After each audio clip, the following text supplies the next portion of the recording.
El oso andino o el oso de anteojos, ¿cuál es su impacto en la preservación de los ecosistemas? Según la Unión Nacional para la Conservación de la Naturaleza, esta especie está clasificada en peligro de extinción.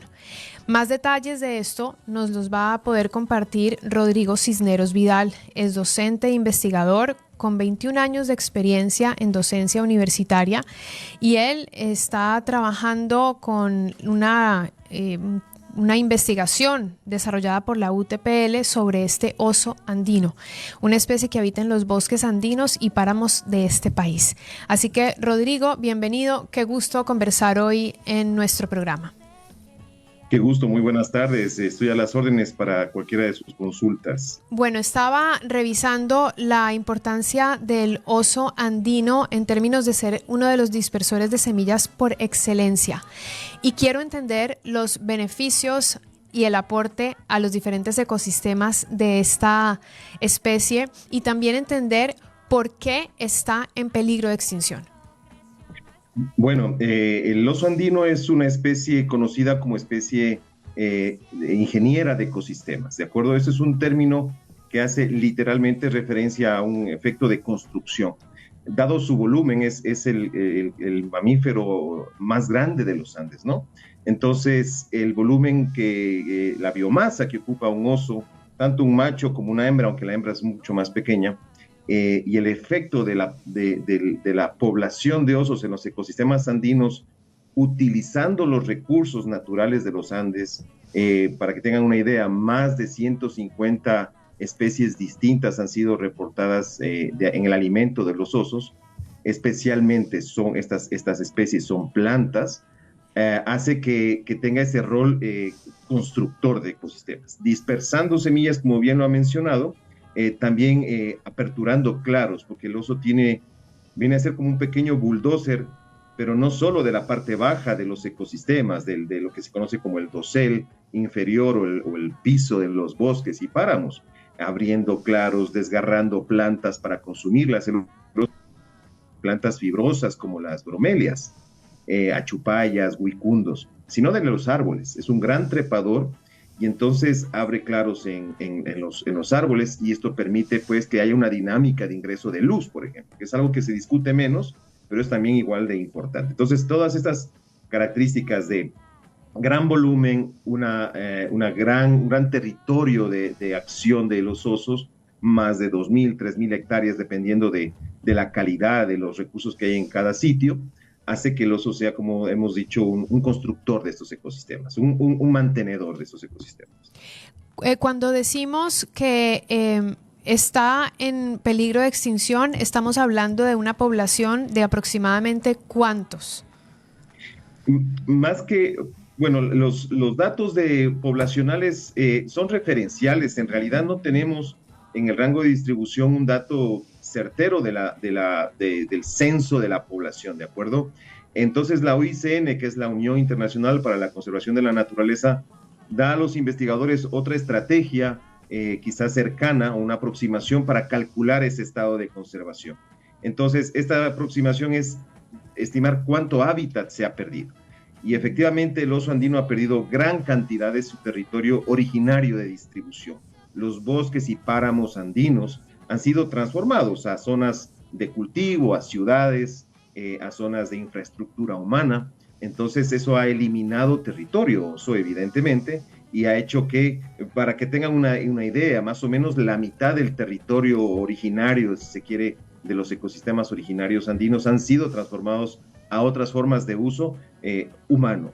Entonces, los remanentes de vegetación originaria prácticamente, no en forma exclusiva, pero prácticamente se han quedado reducidas a las áreas protegidas. Hay importantes territorios fuera de las áreas protegidas, para que la ciudadanía un poco lo entienda, lo que se conocen como parques nacionales, reservas ecológicas, que están conteniendo ese territorio apto para la vida de la fauna silvestre, entre ellas el oso.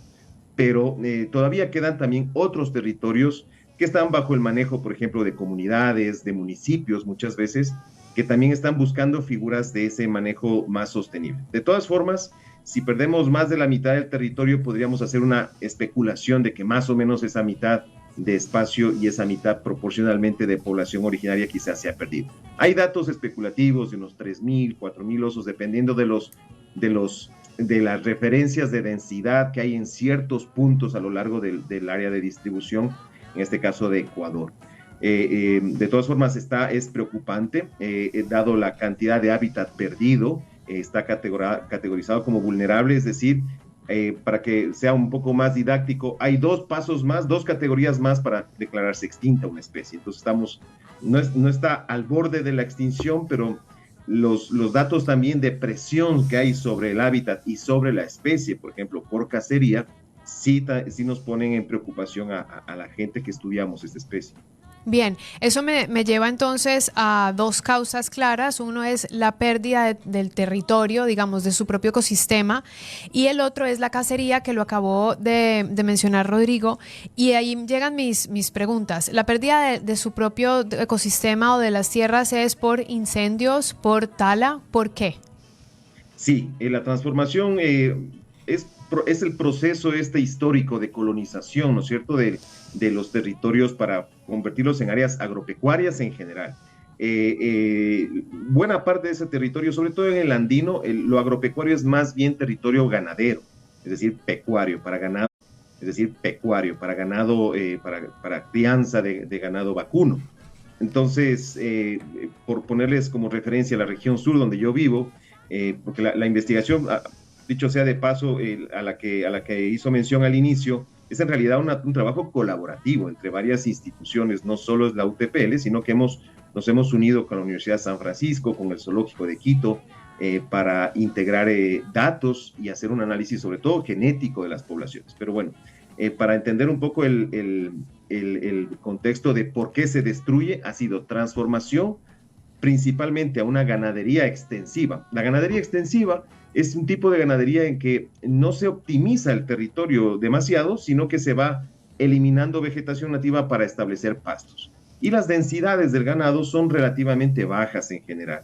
Esto, ¿qué es bajo? Pues para de nuevo tener referencias, las ganaderías quizá más exitosas y más eficientes en términos de superficie, sobre todo las grandes lecherías de la Sierra Centro-Norte del país, quizá están albergando alrededor de 14, 15 vacas por hectárea, ¿de acuerdo?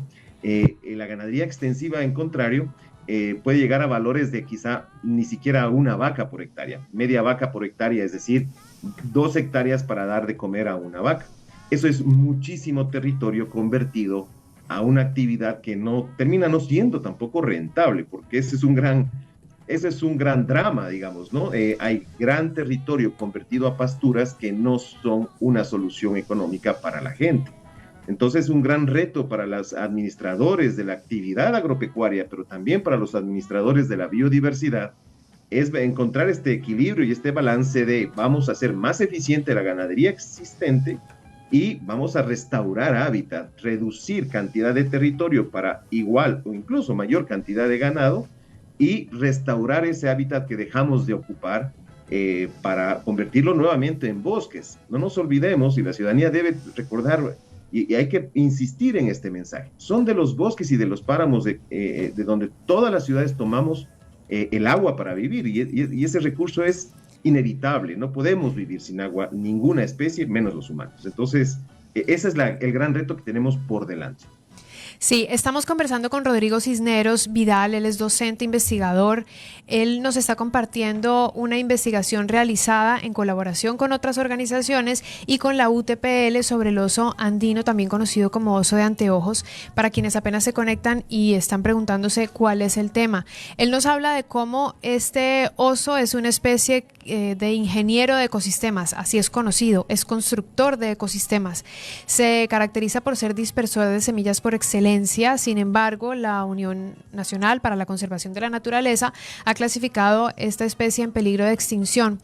Muy interesante entender cuáles son los problemas que están alrededor de esta especie, en donde comprendimos clarísimo cómo poder evitarlo, porque algo que me pareció interesante de esta última respuesta, Rodrigo, fue restaurar hábitats, porque no nos podemos quedar solamente en el problema, sino, si la pérdida de ejemplares quiere decir que hay una pérdida de territorio, de terreno o de ecosistemas, quiere decir que se pueden restaurar y proteger esos ecosistemas. Y entonces ahí la pregunta sería, ¿qué se hace a partir de una investigación como esta? ¿Qué sucede? ¿Cuáles son los pasos siguientes para que, por ejemplo, se puedan tomar políticas o medidas que protejan no solo estas, sino otras especies? Bueno, un punto importante que el grupo de especialistas, que también la ciudadanía es bueno que sepa, las personas que nos dedicamos a la investigación de la vida silvestre, estamos organizados en equipos de trabajo. Entonces, un equipo muy interesante es el grupo de especialistas de oso andino del Ecuador, que a su vez está anexado a los especialistas a nivel global de osos, por ejemplo, ¿no? Entonces, de la misma UICN. Entonces, algo que hemos definido en lo que una de las tareas que tenemos los grupos de especialistas es tratar de aterrizar en lo más realista posible un plan de acción para ir preservando estas especies. Entendiendo que este es otro mensaje muy importante. Si bien es más fácil dar el mensaje a la ciudadanía de que la biodiversidad nos da un servicio y por eso hay que conservarlo, por ejemplo el agua, también hay que recordar y un poco recuperar un poco la humildad y la equidad en el sentido de identidad de los humanos como una especie más, y que toda especie que ha llegado hasta el día de hoy en el proceso evolutivo tiene el mismo derecho de ocupar su espacio, de ocupar ese rol al que ha llegado, como digo, porque son millones de años, al igual que nosotros lo hemos hecho. Eso es importante reflexionar en eso. Las especies y la biodiversidad no solo tienen, es muy importante, ese rol utilitario, sino también tienen un derecho adquirido por ese proceso evolutivo al que han llegado hasta el día de hoy, como digo. Entonces, como este grupo de especialistas hemos analizado que, siendo realistas, quizá en todo el territorio andino de Ecuador, a lo mejor quedan, en términos de poblaciones viables, porque también hay que entender que la conservación de especies en realidad debe plasmarse en conservación de sus poblaciones. Dicho en otras palabras, puede haber una reserva muy pequeñita que a lo mejor tiene un rol quizá hasta decorativo en un territorio donde se ha perdido mucho hábitat, y muchas de estas reservas muy pequeñitas ya no albergan, aunque tengan hábitat natural, ya no albergan poblaciones que sean viables en el tiempo. Una población viable quiere decir una población que tiene un tamaño suficiente como para seguir el proceso evolutivo natural, ¿de acuerdo?